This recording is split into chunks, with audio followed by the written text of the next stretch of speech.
time.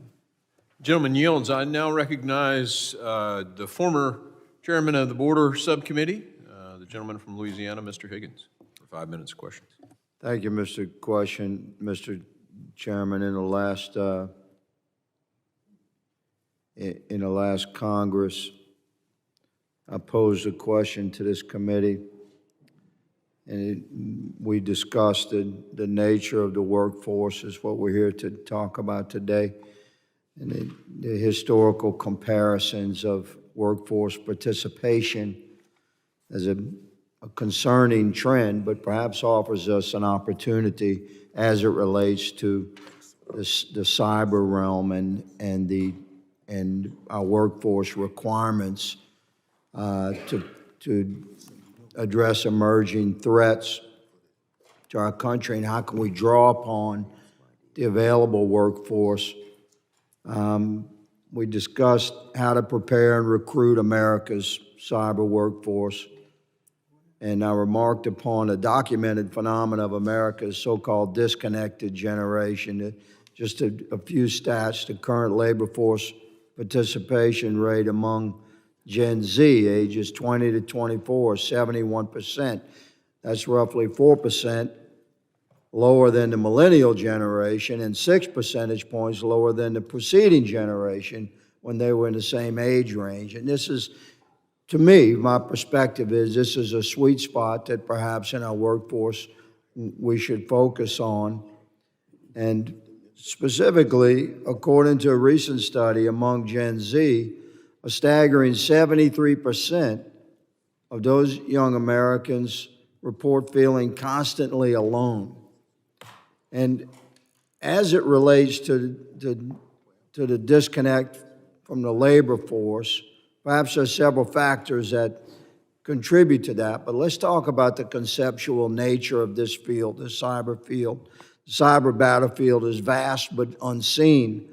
And the call to man our cyber defenses, while critical, it lands differently than, say, a call to serve in uniform or on the front lines in the traditional historical perspective, like public or military service. So how do we bridge this gap, and how do we access this vast workforce that is available of young Americans that are not engaged? And I'd like to submit for the record, Mr. Chairman, a RAND Corporation report entitled How to Analyze the Cyber Threat from Drones.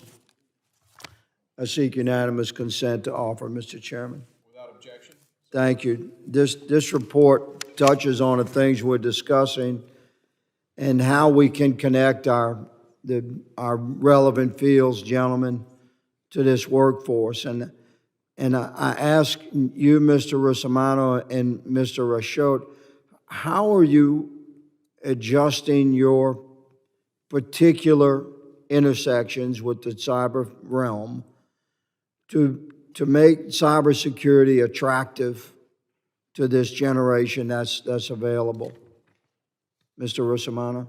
Thank you, Congressman Higgins, for that question. With respect to Gen Z, I think it's very important to message early on, and glad to hear about these early K through 12 initiatives, is how vast the cybersecurity field is.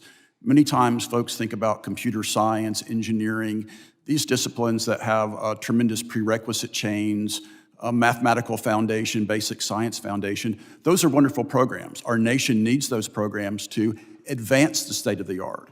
But there's ample opportunities to apply the state of the art, and I don't believe we're articulating those opportunities broadly enough to Gen Z. So at the University of Memphis, for example, we have the Polytechnic Initiative that's really looking at expanding our cybersecurity degree portfolio to better align with community college and other training programs. Are you seeing an engagement from these young Americans where they appear there's some heightened awareness of the cybersecurity field and they're attracted to that? Are we recruiting these young Americans through that program? I believe so. The real challenge is for these students to see themselves in these careers, because oftentimes they may think of the barrier in terms of the mathematical preparation, basic sciences preparation. So really that focus on that applied practice, which I think the pivot bill in particular is addressing to expand the workforce to community college and technical school Thank you. opportunities. And my time has expired, but Mr. Chairman, could Mr. Rashote briefly respond to the same question? How is he helping the workforce see their way into the cybersecurity realm? I think the public-private partnerships are critical, and from a roles perspective, I think cybersecurity roles can sometimes be quite nebulous. So someone going into education to become in a cybersecurity career, what does that career look like? What is the actual role? So we're taking a lot of emphasis around working with organizations to try to define those roles. What is a SecOps analyst, for example?